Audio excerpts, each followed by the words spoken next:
Hello students, स्वागत है आप सभी का आपके अपने YouTube channel gateway of success career launcher में। आज के इस क्लास में हम जानेंगे 12th हिंदी के एक बहुत ही इंपॉर्टेंट सेगमेंट के बारे में, जिसे यदि आप लर्न कर लेते हैं, याद कर लेते हैं, तो ऑब्जेक्टिव सेक्शन में आप 2 से 4 नंबर के क्वेश्चन बड़े आसानी से टिक कर सकते हैं।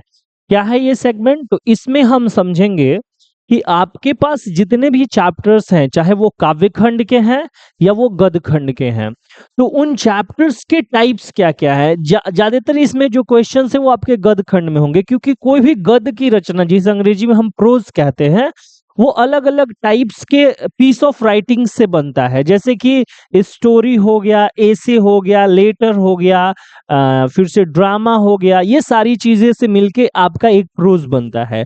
तो जो भी आपके जितने चैप्टर्स हिंदी में पढ़ने हैं, वो कौन से चैप्टर क्या है, उसके प्रकार क्या है, वो सारी चीजों को आज के इस वीडियो में देखेंगे, जिससे आप अपने ऑब्जेक्टिव क्वेश्चंस में 3 से 4 नंबर के क्वेश्चन बड़े आसानी से टिक कर सकते हैं। लेकिन उससे पहले यदि आप इस चैनल पे नए हैं तो जरूर सब्सक्राइब कर ले और वीडियोस को लाइक करें, अपने फ्रेंड्स के साथ शेयर करें। चलिए वीडियो को शुरू करते हैं।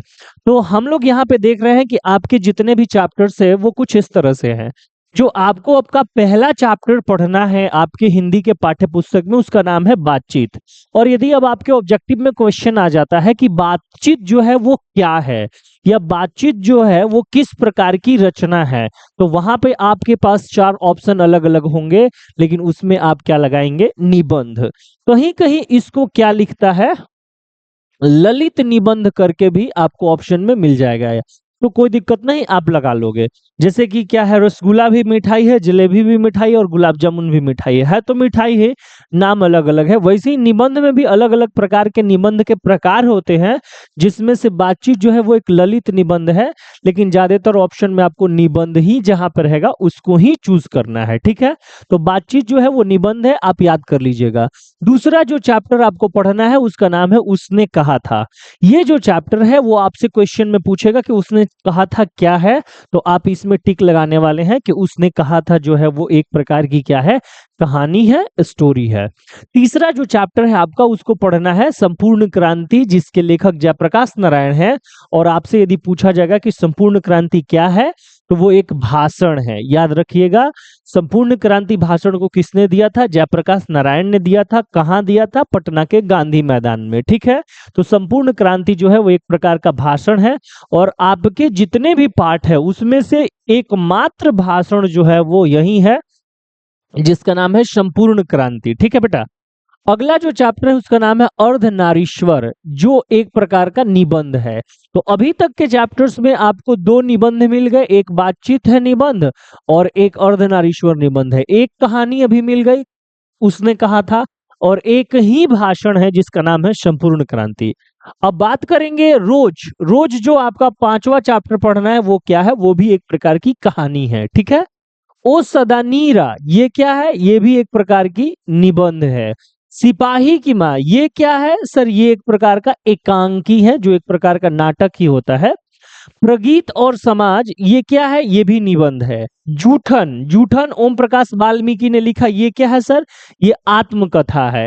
हंसते हुए मेरा अकेलापन, ये क्या है सर? ये एक डायरी है जिसको लिखा है मलयज ने।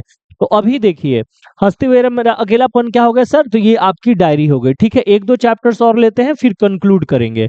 तिरिच, तिरिच क्या है? तो ये आपकी कहानी है। शिक्षा क्या है? ये संभाषण है, संभारण लिख दिया गलती से, संभाषण हो जाएगा। शिक्षा जो है वो एक प्रकार का क्या है? संभाषण, भाषण नहीं। भाषण और संभाषण में क्या अंतर है? भाषण में कोई एक बोलेगा, सामने वाला चुपचाप उसे सुनेगा। लेकिन संभाषण एक छोटी सी संगोष्ठी होती है, जिसमें सामने वाला वक्ता बोल रहा है और बीच बीच में से सब लोग उसके बोलने के दरमियान ही उससे प्रश्न पूछ रहे हैं। इसको कहते हैं संभाषण। मतलब सहभागिता से जो भाषण दिया जाए, सबके सहयोग से जो भाषण दिया जाए, वो संभाषण होता है।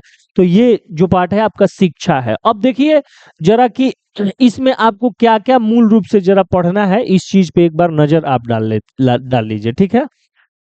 यदि मैं बात करूं कि सर कहानी कौन कौन से हैं आपके, तो आपके पास 3 कहानियां हैं। उसमें से पहला उसने कहा था, ये आपकी पहली कहानी हो गई।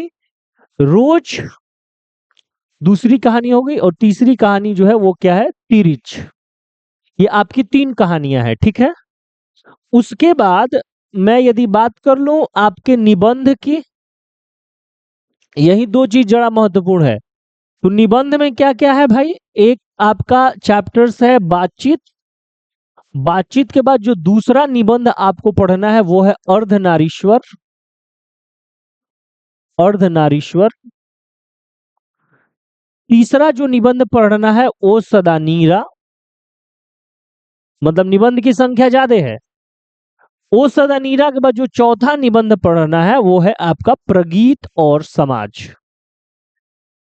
प्रगीत और समाज।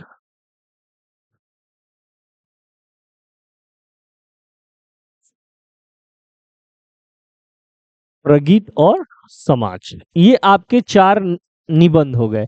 तो अब आपके लगभग 12 या 13 चैप्टर में मूल रूप से यही 3-4 चीज है। बातचीत, अर्धनारीश्वर, ओ सदा नीरा और प्रगीत और समाज, ये निबंध है। बाकी के आपके उसने कहा था रोज और तिरिच, ये कहानी है। तो ये हो गए 4 चैप्टर, और 3 चैप्टर 7 चैप्टर, ठीक है। एक आत्मकथा है जूठन, एक भाषण है संपूर्ण क्रांति, एक संभाषण है शिक्षा, और एक पत्र है, एक लेख और एक पत्र, ठीक है। जिसको भगत सिंह ने लिखा है वो एक पत्र है, ठीक है। अब यदि बात किया जाए कि सर छप्पय क्या है, तो छप्पय कविता है, उषा भी कविता है, जन जन का चेहरा एक ये भी कविता है, अधिनायक कविता है। लेकिन कभी कभी आपको पूछेगा कि अधिनायक कैसी कविता है, तो व्यंग कविता है, ठीक है। हारजीत कैसी कविता है, तो गद्य कविता है, ठीक है। फिर गांव का घर भी कविता है। तो ये आपके अलग अलग जो पाठ हो गए, और उस सारे पाठ के मैंने आपको प्रकार बढ़िया ढंग से समझा दिए, याद रखिएगा। क्योंकि ये आपके एग्जाम में बहुत ही इंपॉर्टेंट क्वेश्चंस बन के ऑब्जेक्टिव में आते हैं। और फिर ये छोटी छोटी चीज जब बच्चे याद करके नहीं जाते हैं तो फिर एग्जाम में उनको पछतावा होता है। इसीलिए आप इसे ठीक ढंग से, बढ़िया ढंग से याद कर लीजिए, पढ़ लीजिए, ताकि एग्जाम में आने वाले आसान आसान ऑब्जेक्टिव्स को आप बड़े आसानी से बना सकते हैं। तो चलिए आज की इस क्लास में इतना ही। आगे फिर मिलेंगे नए वीडियो में, वहां पे कुछ नए जानकारी पे चर्चा करेंगे।